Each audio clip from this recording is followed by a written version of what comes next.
I'm Finlay and I would like to give a video tutorial on performing the scale passages in J.S. Bach's Chaconne. I'm going to be aiming this tutorial more towards intermediate and advanced guitarists.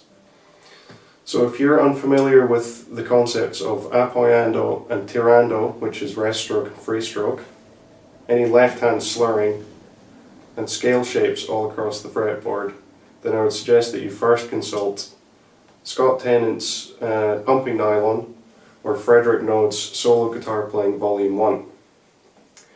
I'm going to be having a look at the ways in which Manuel Barrueco, John Williams and David Russell have approached these scales. I'm going to provide a little bit of explanation, and I'm going to try and determine the disadvantages and advantages of their different approaches to the scales. I'm also then going to give you some practice ideas and techniques which have been very helpful to me in performing and practicing this piece. And hopefully they'll be helpful to other guitarists who wish to master the Chaconne. I think you should give these techniques a go, see if they work for you, but ultimately I think you need to find the best way for you to practice these passages and what's most enjoyable to you. Bach's Chaconne is the concluding movement of his violin partita in D minor. It's a monumental work for solo violin, and as such a lot of the music is very idiosyncratic to violin technique and performance. This poses a great problem for guitarists who wish to perform the work, as a lot of what is indicated in the score for the violin is nearly impossible to execute correctly on the guitar. In my estimation, the biggest technical challenge is the scale passages. In the score for the violin, it is indicated in the scale passages that each segment or phrase of the scales should be executed with a single bowing. In Stanley Ritchie's book on interpreting Bach's unaccompanied solo violin works, he emphasizes the importance of following such directions in Bach's scores, as they are crucial features of the music, which create varied musical textures. In the case of the scale passages, the bow or slur markings serve to create flowing legato lines on the violin. This is a sound which is almost impossible to imitate on the guitar, and so we as guitarists must choose whether to try and imitate the smooth legato scales of the violin as far as possible, or play to the strengths of the guitar and perform a more idiosyncratically guitar version. Some guitarists, such as Manuel Barrueco and Pepe Romero, have chosen to perform these passages using appuyando or tirando, which creates a more staccato, more traditional guitar sound. Others, like David Russell and John Williams, have chosen a hybrid tirando and slur approach, which more closely approximates the sound achieved in violin performance. I would now like to show you some clips from YouTube which demonstrate these approaches.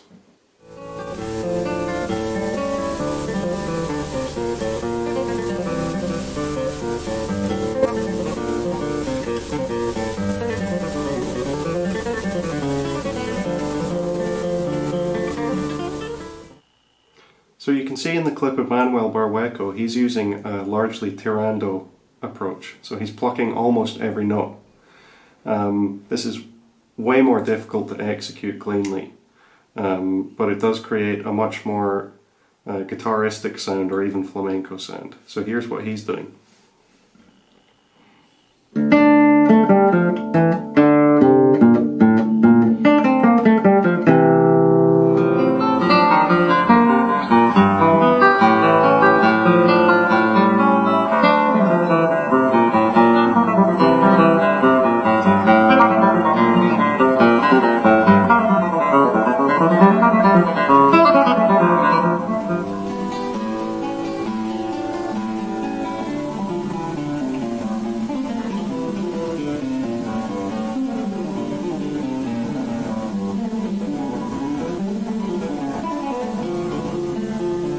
So you can see in the clips of David Russell and John Williams, they're using a much more varied approach of tirando and legato, or slurs. John Williams in particular is using a paired slur approach, which means he's in the faster passages of the scales, he's plucking the first note and then slurring, and then plucking, and then slurring. So that looks like this.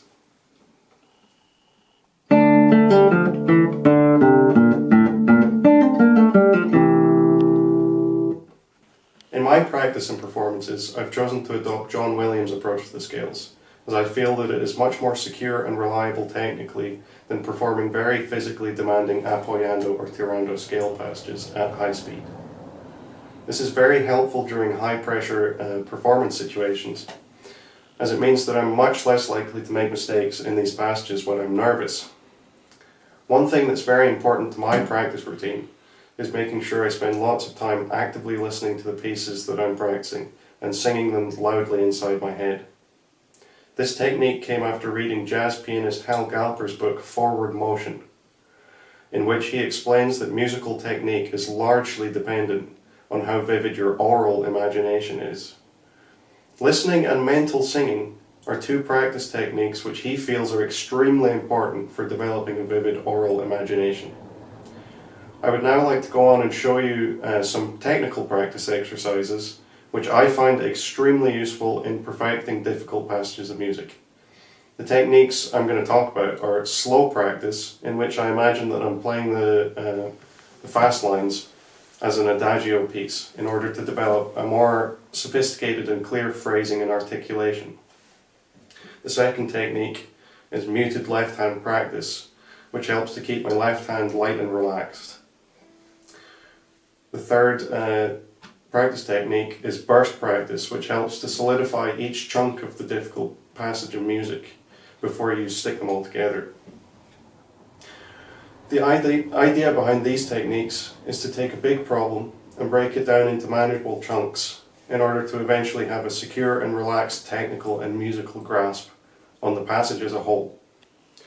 So the first thing that I like to do when I'm practicing difficult passages such as the scales and the chaconne is set a very slow metronome and play the lines as if it's part of an adagio line. This allows me to pay much closer attention to my tone and my articulation, and it allows me to try and shape the phrase in a more musical way. I'm going to use this part of the scales as an example. And while I'm playing it as an adagio, I'm going to be focusing very closely on the quality of my slurs and the quality of the articulation in the staccato sections.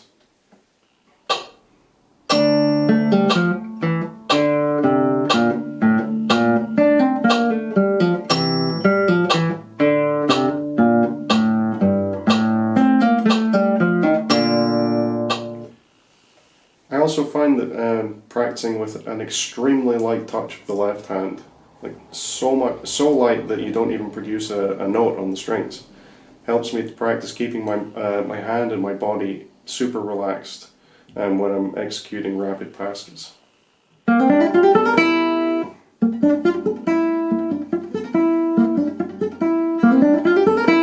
Further to this, you can use this technique as an experiment to find out just how much pressure you really need to execute a clean note on the guitar. You could gradually add more pressure and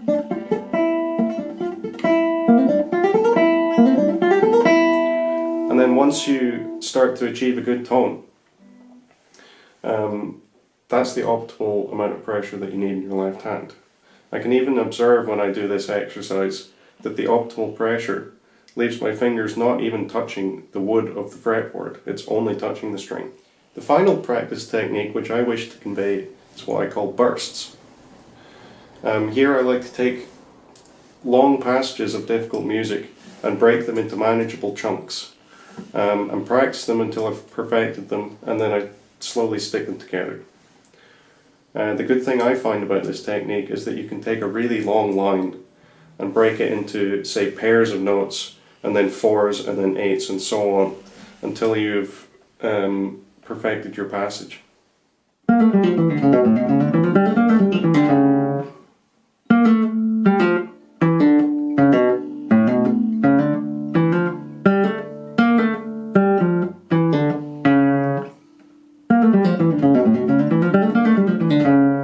This video has been informative and has given you some helpful ideas that you can take away and digest in your own practice time.